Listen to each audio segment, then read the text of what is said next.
Three, two. Hello, hello, hello. Welcome, welcome. I am CallMeNakomi, and welcome back to CallMeNakomi World. Hello out there in the world. I thank you so much for coming through. I really appreciate it whenever anybody comes by and just says hello, says hello, comes by and says hello. I was just trying to rhyme for y'all. I'm telling you right now. I mean, it's a good day. I'm feeling good. Of course, I've watched all 3 episodes of The Wheel of Time on Amazon Prime. I'm gonna hit y'all with rhymes today. I must be feeling good. I think I am. My energy's good, people. I feel nice. And I'm here to talk to all of you guys. Just to say hello, what's going on in the world? There's a lot of things going on. Of course, you know what the topic of the day is definitely going to be a breakdown of episode 2 of the season 3 of The Wheel of Time. But at the same time, it's a lot of things going on in the world. I mean, my Lakers are doing good. You know what I mean? We're going to be somewhere. We're going to be somewhere. You know what I mean? Everything's going good in life. And right now, I'm just like happy. There's sadness in the world, but at the same time, you got to find joy. And I'm finding joy right now and just focusing on the Wheel of Time and the Lakers and bringing you guys great content. You know what I mean? So, but today we are going to be going over season 2 of The Wheel of Time, season 3, episode 2 of season 3 of The Wheel of Time. So before I get into there, it's about to be Aries season. It must be that kind of energy going on right now because that's what I feel. I feel real good. I feel good, like the moon is shining down on me. Out in the ideal waste, people. I finally am using this background during a time when the Wheel of Time is filming in the ideal waste. I'm blessed. I'm happy. I mean, hey, I'm glad that we made it this far, people. I'm glad that we made it this far. Real quick, before we go on any further, please go ahead and like this video. It's going to be fly. So just go ahead and like it. I'm going to tell you right now. Subscribe to the channel if you haven't done so before. What are you waiting for? What are you waiting for? I know. But what are you waiting for real? You know what I mean? And then also hit that notification button so that next time when I post, you guys will have the notification immediately and be there or be square.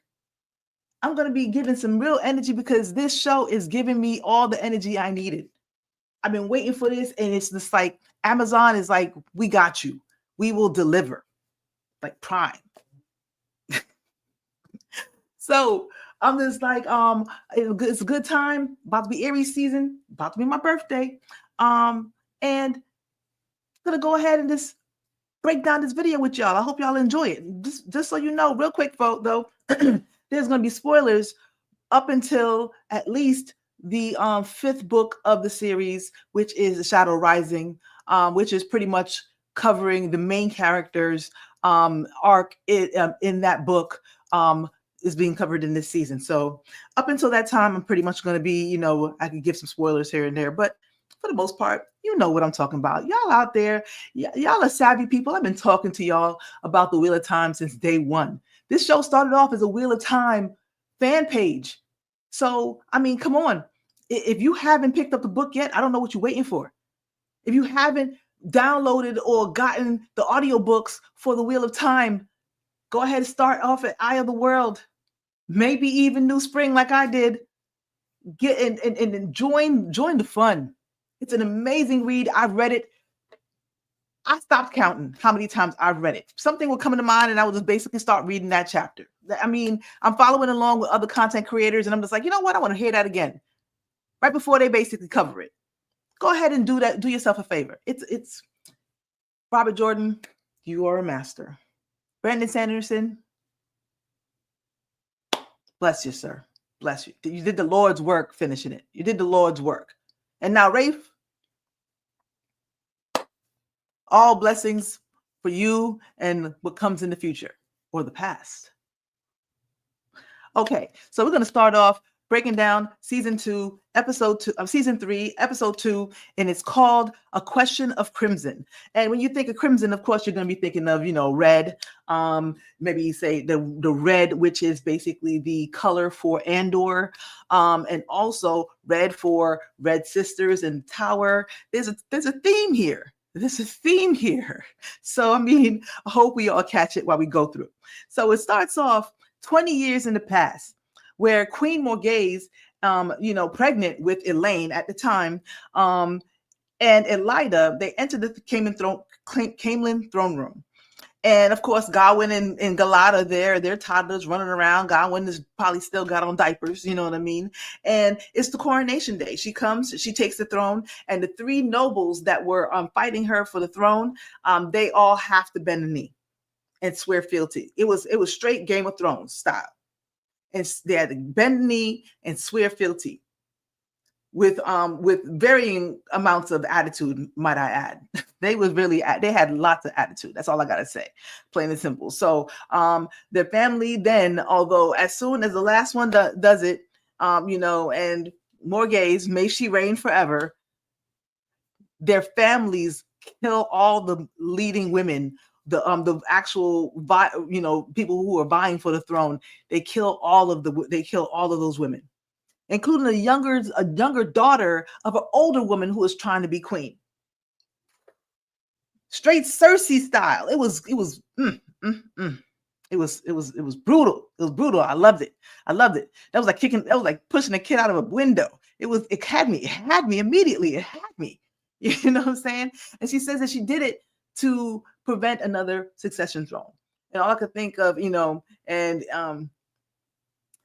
all I could think of is that had to be Elida's idea. Absolutely. She's cold-blooded. That's all I say. That's all I gotta say. Then you see Elaine, obviously, 20 years, which is present. She's cleaning in the halls of the White Tower, and here's Varen and Lyanna whispering in the hall, worried about how they're basically talking about being worried about how many sisters that are Black in the tower. After later on, her mother actually comes to the tower, to Tar Valon. Morghese herself and her entire retinue, with all the pomp and circumstance you could imagine that's going to come with them. You know what I mean? Swan, oh, a master. I bow to your kung fu, Swan. She makes her wait outside for a little bit. Because what are you doing coming over to my house, ringing on my damn doorbell? You didn't even call first. Why are you here? She makes him wait outside. And I just love the head shakes that she's given to Leanne, like, not yet. Priceless, absolutely priceless. And then when they finally open up the door, of course, Galad comes in first with his pompous ass. And, then they announce Gawain, Lord Gawain, which is the first Prince of the Sword. I think that's his title. And then they announce, who are you? Gabriel. Welcome back, Gabriel. I mean, Swan greets him like an old friend. I'm telling you right now. And then Elida enters, and she notices the scars on the columns. She comes in like the favorite daughter of the tower coming back home, and Swan just gives her, "Welcome home, daughter." Oh, I loved it. It was amazing. It was classic. That right there is I'm making that into a meme. I'm making that into a meme and a GIF. I mean, whatever it is. That was classic. That was beautiful. Absolutely. She gave her the minimum amount allowed or needed. Plain and simple. It was like an afterthought. Welcome home, daughter. Then Morghese enters and immediately tries to pop fresh, with Swan. And she's asking her, where's her daughter and how they let her get kidnapped. And Swan, you ain't no damn mother. You wouldn't even know what I'm going through. Disrespectful. Dressed like Liberace. What you doing? I feel it. Dramatic, but that was a bit much. That's all I gotta say. That was a bit much. But then Swan quietly shuts that down. She's shut that ish down.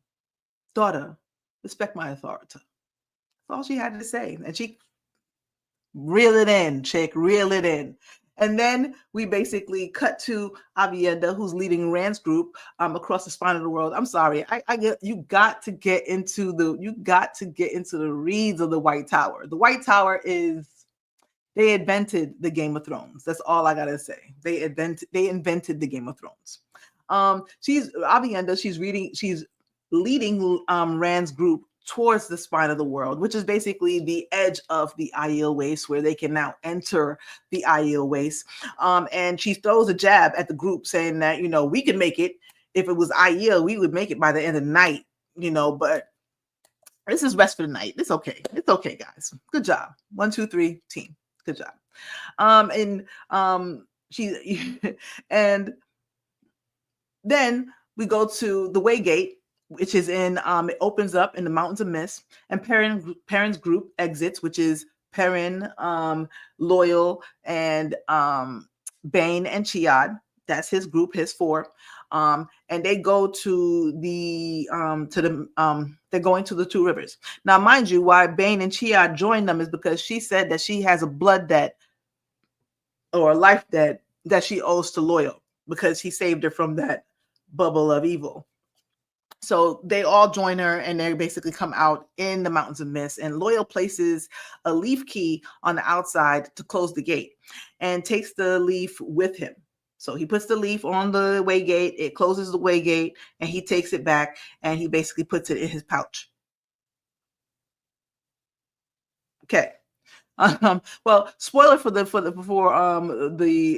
book. If you haven't read it, but I'm spoiling basically everything up to this book. I hope that you would finish this book before you watch any more episodes, unless you want to be spoiled. So, but in the books, he leaves the key there. So that's basically on the outside. So that's why it was able to be opened again. But he took the key. So I don't know exactly what's going to happen, and I think that will not spoil the show, because there was something changed. Correct me if I'm wrong. Anyway, so Perrin notices that there's some tracks. He's looking around, and he sees some tracks with his really, wolfy eyes. And then he sees that he sees a woman and a man left the gate, and he also smells ash and something burning in the air. He also is worried about Loyal a little bit. He's asking, because Loyal basically stops and kind of takes an old man breath real quick. Like, he's happy that he made it another day. He said, "You all right, bro?" And he's just like, "Yeah, I'm okay. It's not, I haven't been away that long, but I do feel it from time to time." You know what I'm saying? It's like arthritis. It's like my knee the other day, just out of nowhere. It was just, I had to limp around the office all day. And it was just like, I don't know. And then I went to sleep and I woke up. It was gone. Old man, old woman bones, old people bones. This is what it is. So Loyal, who is a spry 90 in the books, I think he's 90. He's starting to feel the longing, which is basically a pull that he has to go back to his people and their land, which is called Steadings. Little one to grow on real quick, one to grow on. So then you go back to Elaine. She comes to her mother's rooms to visit, but she only finds Gabriel and her brothers. Her brothers once wanted to come with her the first time she came to Tarbalin, but I don't know exactly what the hell happened, why they didn't. But anyway, they're here now. And for some reason, Galad doesn't think that the Aes Sedai can be trusted. I wonder why. Matt lays on a table surrounded by 3 yellow sisters trying to heal him. Nynaeve is present in the room. She's standing on to the side and not really adding any of her power. She's having a really hard time with her block ever since the first season. For some reason, she just is just having a really hard time embracing the source. I hope that you are delivered soon. I hope that you are delivered. Creator. That's for you, Nynaeve. That's for you, Nynaeve. And she's present in the room, but she's looking on with concern at Matt, and they are trying to heal him from the voices that he's hearing in his head. But they're done, and they're just like, I don't think we did anything at all. It's hard to heal anything of the head, and that is very true. Very true. They jump to Swan and Morghese, who is finally talking like human beings to each other. Sheesh, they all posturing in the hall, as they walk, down the hall that they're heading towards Elaine's room. She tries to ensure Morghese that Elaine is safe here in the tower. And Swan leaves them as they get to the room. She leaves them so they could catch up. You know what I mean? Morghese comes in, and for a while they just kind of reminisce about her time in the tower. But then she drops the bomb. She wants Elaine to come home to Andor, saying her first duty is Andor. As they rest for the evening later on, jump to Lan, Rand, Egwene, Moraine, and Avienda. I got it all on the first try, baby. I'll get this all in one take. They're all resting for the evening, but before the sun completely goes down, you see my thumbnail. It is this scene where you see Rand and Lan, and they are practicing the sword. In the books is a big thing for them. All the way through, I think, till book 6, where they practice the sword together. It's a way that Rand unwinds and calms down, and can think. And also, he's trying to get good with the sword. I mean, he has his daddy's sword, and the sword is basically like a sword, like a blade master sword. So it is a sword of swords. You know what I mean? So he's just like, I got to get good with it. I can't just be, whack with it. You know what I mean? So anyway, I got to earn the Heron. It's a Heron marked blade, and that is a mark of a master. So he wants to earn it. But he did kind of earn it because he basically killed in the books. Kind of, he in the show too. He did kill Turok, who was a blade master. R.I.P. Turok. As they're Moraine and Egwene are sitting there and they're watching them practice the sword forms, and Moraine looks at Egwene and she sees bruises around her neck and asks about them because she said she healed them after Lanfear's bubble. And she thinks she thinks it was Rand that was basically causing these bruises, and she's just like, girl, you can't be sitting around letting him beat on you. And she warns Egwene to watch out for the signs that Rand is going mad, basically. But Egwene is just like paying her no mind and no attention. She's just like, you don't know what you're talking about. Mind your business. Mind your business. Anyway, so warning sign, Egwene. It's a red flag. You are in denial, girl. You are in denial. It's a river in Africa. So Avienda comes back from hunting, and she's disgusted by seeing Rand with practicing with the sword because Aiel don't use swords. They're actually disgusted by swords. They believe that a weapon should be something that can have more than one use. Respect. Besides just killing. Then she tells Moraine and Egwene about their prophecies, because they're just like, what's your problem? And so she tells them about her prophecies, and she tells them that he will take them back and destroy them, but a remnant of a remnant will be saved. I mean, that's deep. It's a hard truth. It's a hard truth. Perrin, back in Two Rivers, their party is venturing through the mountains of mist and through the forest. And Loyal lets them know that this is where Manetheren once stood. It was basically on the rocks, actually, not in the forest. They're on the edge of a mountain. And he said that this is where the Manetheren stood, which meant the mountain home in the old tongue. And Perrin tells them, they're just like, they were great warriors that lived in Manetheren. And Perrin tells them that they're just farmers and shepherds now, though. And the two Aiel look at him like, child, please. And when they enter Emmons Field, finally, sooner or later, they get to Emmons Field, and the people start looking curiously at the whole entire group. I mean, Ogier, two Aiel women, and black veiled Aiel, and Perrin Abauer. And what's wrong with your eyes? You're sick? I love the book, man. You gotta read the book. You're sick. Michael Kramer, you are a treasure. People look curiously, and then a group of white cloaks just ride through out of nowhere, and Perrin kind of ducks a little bit, not too far out of the way. He ain't punk, he ain't a punk. You know what I'm saying? So he ducks a little bit, but he's shocked by seeing them. And then out of nowhere, Mistress Alvear, Gawain's mother, is walking by and sees him and greets him. You know what I mean? Like, Perrin Bar, where the hell you been at? And then he introduces his company, Loyal, Bane, Chia, they with me. And she tells him, it's not safe to be here, bro. And then takes them to hide them in the attic of the inn, Wine Spring Inn. Then when they get up there, they find that Maxim and Alana are hiding there too. Where y'all come from? I mean, tell me where y'all came from. Out of nowhere, y'all just decided to say Two Rivers.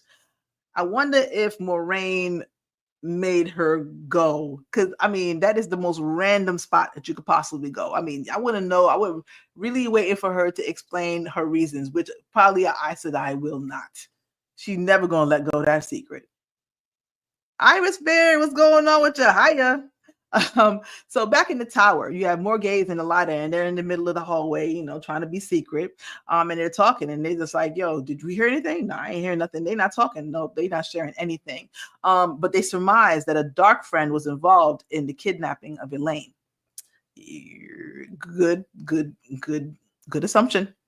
Swan meets with Varen and Leanne, and she doesn't think Elida will stay long. She about to leave. She told me she was about to leave. I mean, it's okay. We okay. She's about to leave. You better get an eviction notice. That's all I got to say. And they put Min undercover as a servant to watch her. So Min comes in dressed in this cool all white pantsuit. She looks straight Matrix. It looks really, really cool. I love the hair. She hopes so. Yo, I'm telling you right now, she hopes so.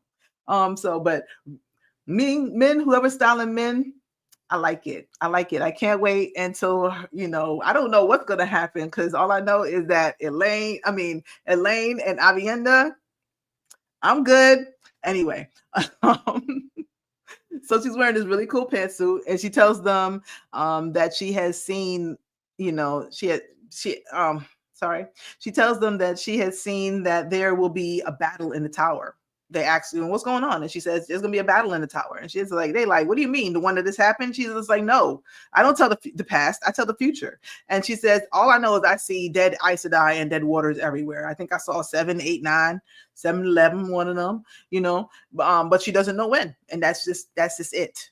It's going to happen. I don't know when. I'm not a clock. It doesn't come with a clock. Then Matt is in his rooms, and he's letting a novice hold his horn. Hey, you know what I'm saying?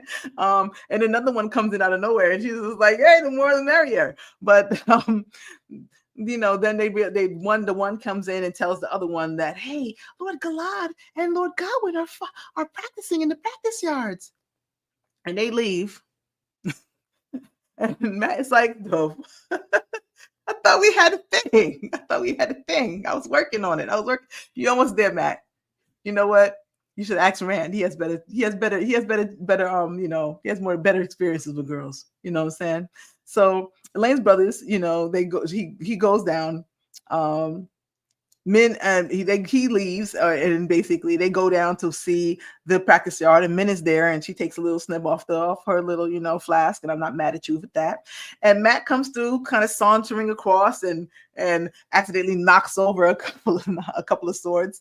So Matt, so Matt, his Donald Finn, your comedic timing. I'm loving it. And you getting the physical, bro. I can't. They need to put a sword on the end of that quarterstaff. That's all I gotta say. And then he joins, Egwene and Elaine on the side. He calls it, who are these two tossers? And Nynaeve says that these entitled bastards are her brothers. No offense. And then Elaine quickly reads her real quick. She says, pointing out that basically this is coming from a woman who's sleeping with a king. I mean, touche. You don't have nothing to say, bro. You have nothing to say. Anyway, um, Elaine is not happy though, seeing them. But the two are immediately summoned to the studies, the Armelin study, so they have to leave. Absolutely. Very cheeky bear. And Swan places a note in her box before they get there. She, and then wards the box, meaning that she tied some flows of the power around the box to make it like a trap or make it close really, really tightly or something along anything you decide that you want to do with the power. She probably could have decided to do with the power all at the same time. I mean, why not? I mean, it must be very, very, important information. Probably notes from Moraine or the Blue Aja spy syndicate, spy network. Anyway, after they come in, she tells them that, hey, I can't trust nobody around here. They all my ops. I'm just throwing in other words, just urban words. They're all the ops. I don't know these people, and they don't know me like that. Plain and simple. But I know that I could trust you two ladies because you are obviously not dark friends because of what happened to you and everything that's happened to you. Obviously, you are not dark friends. So I believe I could trust you to go and chase after the Black Aes Sedai clique and Leandrin and bring them back or, capture them. Basically, both of them are stronger than all of those women put together, probably. And well, I think Swan said something like that Nynaeve is as strong as Leandrin or stronger than Leandrin, but they already said something. I don't know, plain and simple. I don't know who they specifically. Maybe it's talking about Elaine, but they got them if they needed to get them, and she's the only one. They're the only ones that she could trust. So she's just like, I need you to go out there and find these women and retrieve those sangreal that they took. You know what I mean? And even Varen and Leanne, she's not completely, she's not completely sure about. It is what it is, She mentions that Leandrin could have killed Nynaeve in the hall, but she didn't. So that could be also a possible weakness that Leandrin might have, And Elaine will be tested that night, and Varen will tell them all she knows in the next day. So got to keep this going. When they leave, they speak about Swan not telling the whole truth. Nynaeve always thinks that, she's holding something back because she is, girl. She is, obviously. Nynaeve thinks the Armelin is right, though. And reluctantly, and she decides to do it and hunt after the Black Aja. So, but reluctantly, Elaine has to tell her that her mother intends to take her back to Caemlyn with her. And upset, Nynaeve walks away, which is a shame. It is what it is. Y'all need to sit down and talk about it instead of just walking away. What are you, 12? Sheesh. Come on. You're not on leading strings. Act right. Back in the Emmets Field, Mistress Alvear tells them about what's been happening in the two rivers since they've been gone. Trolloc attacks, 1, 2, 3 here and there. The White Cloaks coming. They help to protect them from the Trollocs, but mostly they're looking for Perrin, for killing their lord Jeffrey Bornhald. They have offered 100 pieces of gold to anyone related to him, for anyone who related to him. That's crazy. Communication in Wheel of Time. what a thought. What a thought. Who knew?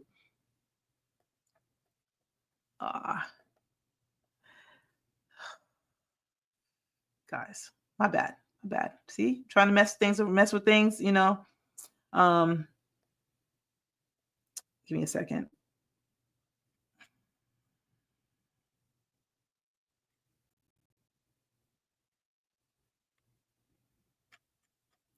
Okay, my bad, guys. My bad. Give me 2 seconds. I lost my place and where I was in my notes.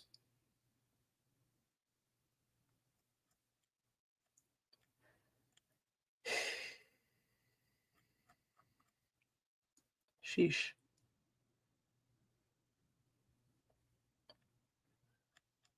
Okay, getting there. Give me a second. I'm almost there. Bear with me. Bear with me. Okay.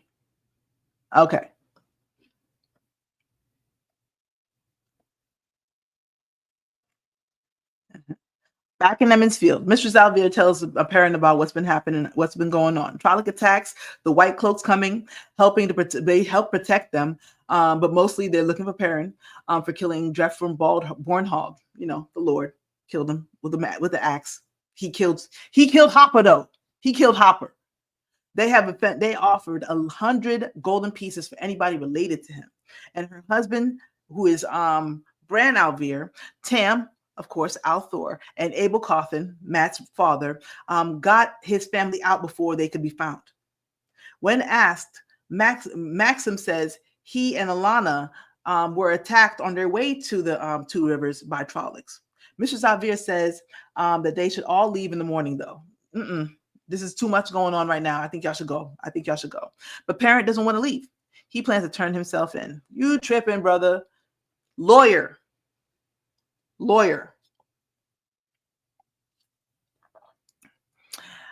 As Rand and company sleep, Egwene is having another nightmare. Guys, can I tell you? It's gruesome.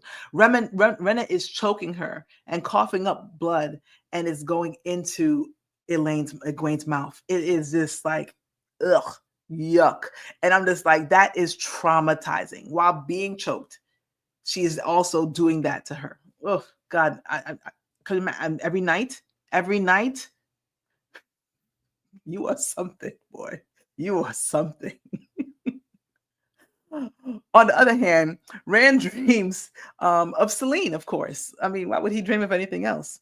They are in their room back in Kyran, and she tries to get close to him until he calls her Lanfear.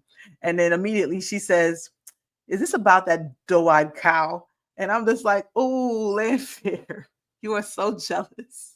She can't stand it. She can't have Rand. She can't stand it. I'm trying now, bro.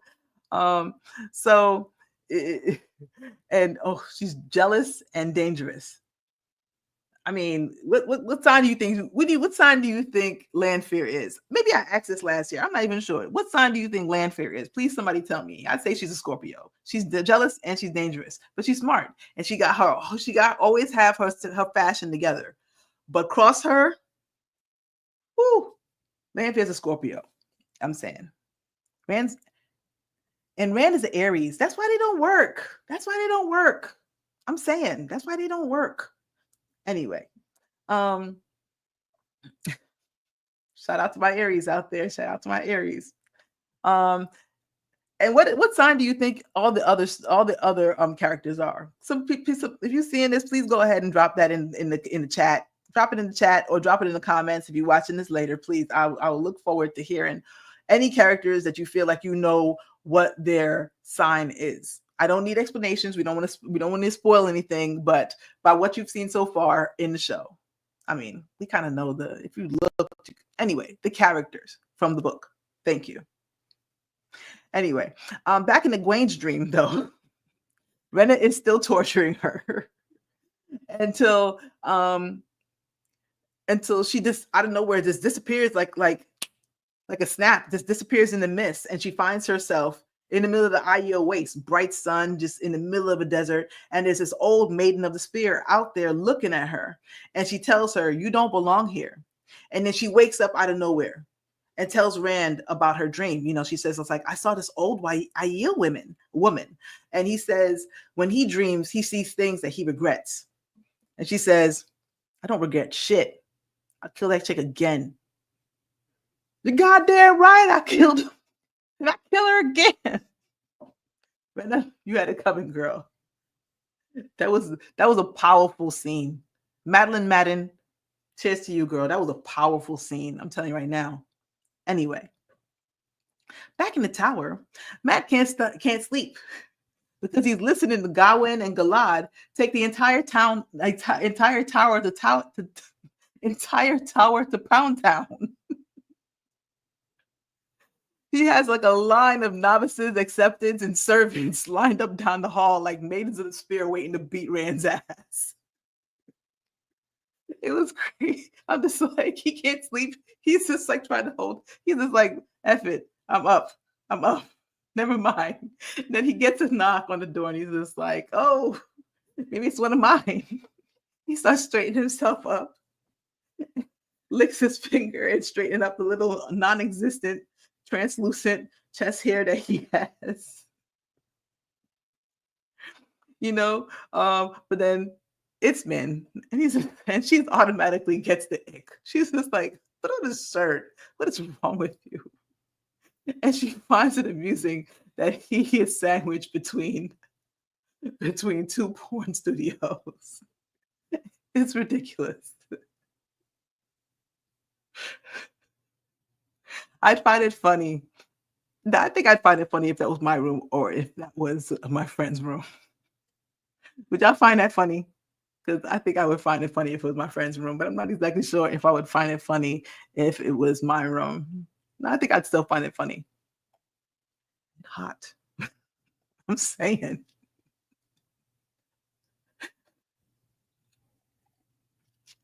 Yes, I'm over 21.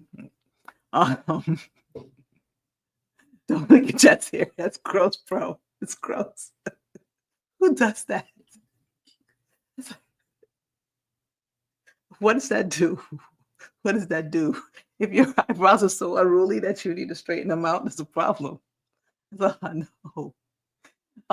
And so he's still mad at her though, because she sold him out to a Forsaken, but agrees that,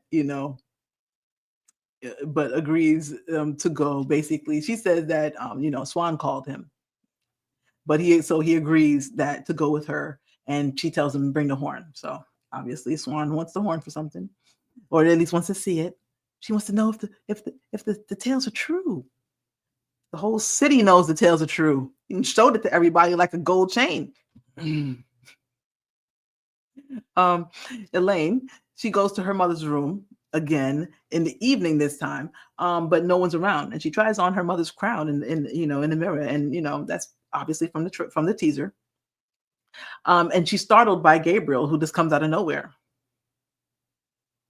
And he's charming and familiar, and she's familiar to even Elaine, and apparently they've known each other for 10 years.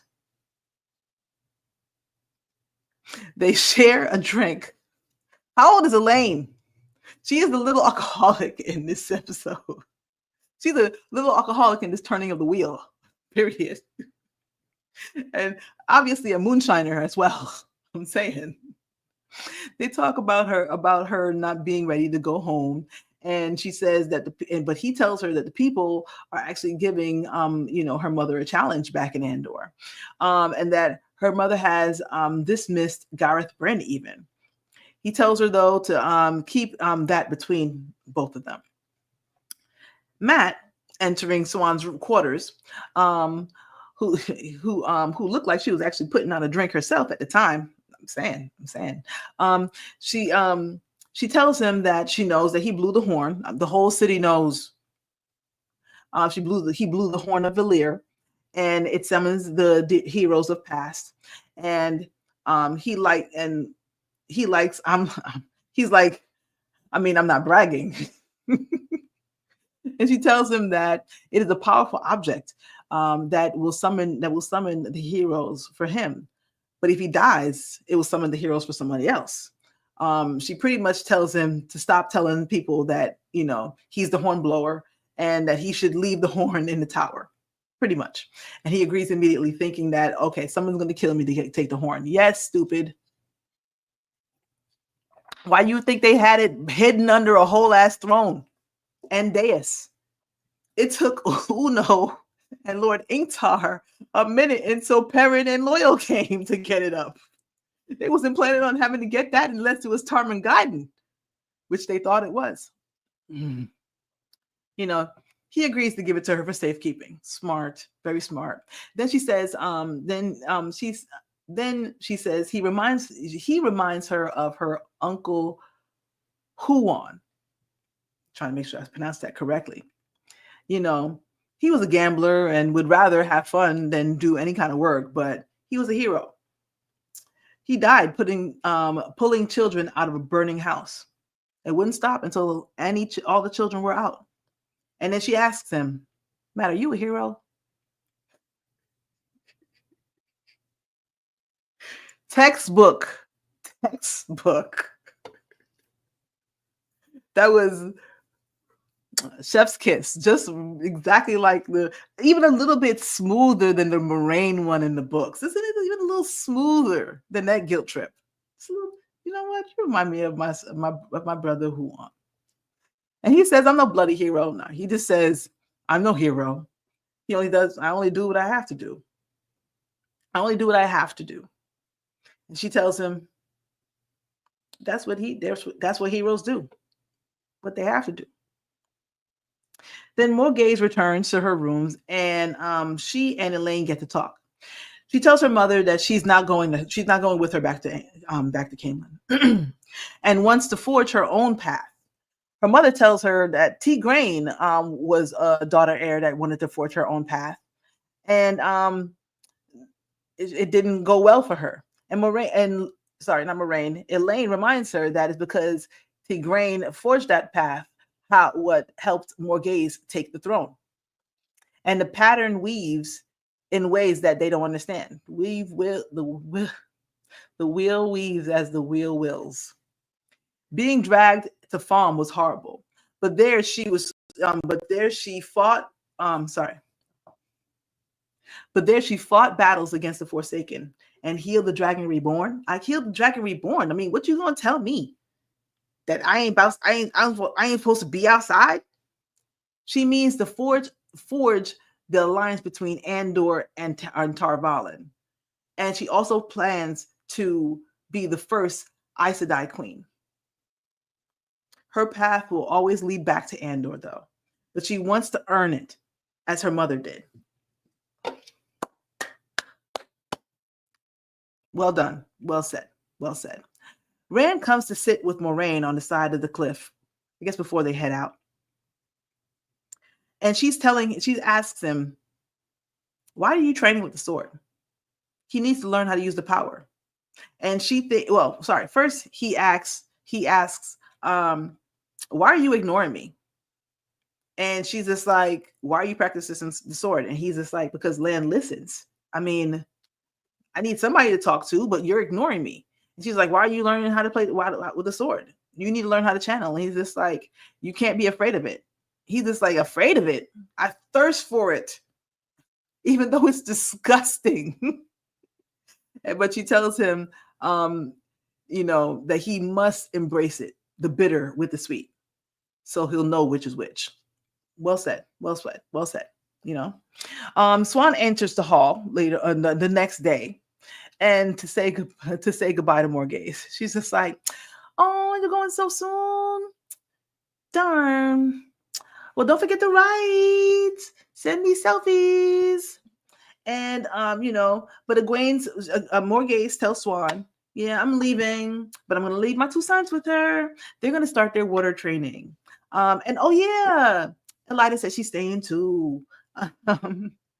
And in closing, she basically threatened Swan that if anything happens to Elaine, she will be back with her army. And Swan is just like, trust that's nothing that either of us want. Come try me if you want to. I don't care what army you got out there. I mean, we will fight if it's our life on the line. But we don't want that. We don't want that. I got this. I'm trying to raise heroes, baby. I'm trying to raise heroes up in here. Send these girls out here. Go out there and be all you can be. Real talk. Swan was working on them from day one. She had Nynaeve and Egwene ready to take over the world. And then she got Elaine that's like, we need to forge this with this bond. She got this. She got this. But then she leaves with disrespect, and she basically swings her cape towards Swan. And I was just like, girl, Swan is way too dignified, but I would have put an air shoe on that cape and have her drag her ass back. Don't be swinging your cape around in my damn hall. You must have lost your dang mind. Rand's party finally reaches the spine of the world in the edge of the Aiel Waste. And Avienda, who obviously was out, scouting, she comes back asking, who did you tell? Who did you tell that we were coming? And she said, and suddenly out of nowhere, when she says that, a dozen at least IEO spring up out of nowhere, like they basically damn near almost stepped on them and missed him. And they pop up out of nowhere, pop up on somebody. And the old lady from Egwene's dream, dressed differently now, comes walking up comes walking up to them, along with Ruark. I'm going to say that the older woman, the more elderly, she's not elderly. She's just not young. She's wise. She's a wise woman. Ah, you see what I did there? You see what I did there? That is Bear. And her life partner is Ruark, and he is the big older gentleman who basically comes up out of nowhere also. And he looks at Bear and asks him, "Is this him?" Regarding Rand with an unsure look, And she says, "He will come from the west, beyond the spine of the world, of the blood, but not raised by the blood. He will take us back, and he will destroy us." Scene. That was episode 2 of season 3 of the Wheel of Time, guys. That was my breakdown. It was a hearty and not even in depth. This parts that I missed in there. This parts that I missed, but I thought that was thorough. Whew. Please go ahead, like, comment, subscribe if you haven't done so before. Please hit that notification button if you haven't done so already, so you know when I could come in live, baby. I'm doing all of my reviews live. I was trying to see if I could do it with the slides. It wasn't working for me, so I'm just basically gonna have to be all the action y'all need. All y'all need. Thank you so much, guys. I really enjoyed that episode. That was a really, really good episode. I think every time I watch it, I find parts that are just give me life, absolutely give me life, especially the Aes Sedai. Amazing. And then everybody else, like Rand's party and Perrin's party, fulfilling lots of plots and lots of arcs. Is just leading them towards the arcs that we know and love. And I'm very much excited about this season, man. Right now it is Wednesday, and so tomorrow episode 4 is going to release. I will be coming with a breakdown for episode 3, and I will probably drop that before I drop the breakdown for episode 4. I'd like to watch these episodes at least twice, so I can kind of really just rest with it and feel the power and the energy and the emotion that's coming off, so I can basically give it back to you, baby. I'll give it back. You know what I mean? So I like to watch it at least twice, so I can really break it down. And I'm looking forward to giving you guys a lot more great content for the Wheel of Time. And I'm also going to come back and give you some more great content for the Lakers, baby. You know how we do. The land of legends. Rand Althor. Kobe Bryant. I mean, come on. It can only be one. There can only be one. Tyshawn Brooklyn. Tell me some things you guys would like to talk about quickly before I get off of here. If I missed anything and didn't go over that you really liked and you really liked from the show. Galad caught it live. Absolutely. Nah, that was Godwin. That's Godwin that would have to do something like that. Godwin would be basically doing a camera on and paid in full. That's Godwin. Absolutely. Galad would have too much dignity. He'd be tearing it up, but he'd have too much dignity to film it. The girl would take a picture of him while he's sleeping, though. That's basically the kind of shit that would happen. That's the kind of shit that would happen. Like, y'all can't believe who this is. We should get married. So, and I didn't mention Aes Sedai, but the Aes Sedai are scheming for Galad. I mean, they don't even let new Aes Sedai get warders. Could you imagine if Galad was your warder? Ugh, he'd be no fun. Anyway, and I Anyway, I'm not going to spoil them. So before I go in deeper, I think you got all my favorite parts. Great, great. I'm so glad. Thank you so much, Iris Bear, for coming through and hitting me up in the chat. Please don't be afraid, people. If you out there and you watching right now, is not many of us here, but at the same time, please drop a comment. If you liked any of it, if you wanted me to talk about anything more, if you want me to jump back, this is rewind the tape with a pencil real quick, just to kind of cover some things that I missed in episode 2. I will cover it in my episode 3, and I'm coming back to you guys live for my review of episode 4. Please, please, please put on that notification bell so that you catch it when I drop it. But until next time, people, thank you for coming through. Really appreciate you. Take care of yourselves. Be kind to one another. Stand up for yourself. And may you always find water and shade. Peace, people. Also, real quick, if you didn't notice before, that's my Cash App right there. Go ahead and tip your waitresses and bartenders. Don't forget to tip your waitresses and bartenders, people. I'ma holler at y'all soon. Peace.